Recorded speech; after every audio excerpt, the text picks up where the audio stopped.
નદી નાળાઓ બે કાંઠે વહી રહ્યા છે ત્યારે ચેક ડેમો પણ છલકાઈ ચૂક્યા છે।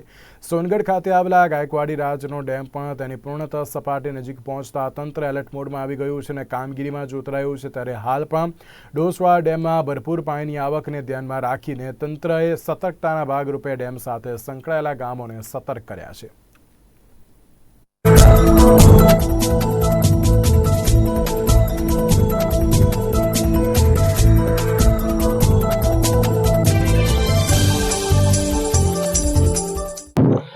હવામાન વિભાગની આગાહી બાદ સમગ્ર દક્ષિણ ગુજરાતમાં મેઘમહેર થઈ રહી છે। તાપી જિલ્લાની વાત કરીએ, તાપી જિલ્લામાં પણ સતત 2 દિવસથી વરસાદ વરસી રહ્યો છે, જેને લઈને નદી નાળાઓ બે કાંઠે થઈ ગયા છે। તાપી જિલ્લામાં આવેલ સોનગઢ ખાતે આવેલ ગાયકવાડી રાજનો જે ડેમ છે, ડોસવાડા ડેમ છે, તે પણ તેની પૂર્ણતઃ સપાટી નજીક પહોંચી ગયો છે। હાલ આપણે ડોસવાડા ડેમ પર છે, આપ જે દ્રશ્યમાં જોઈ રહ્યા છો તે ડોસવાડા ડેમનો કેચમેન્ટ વિસ્તાર છે।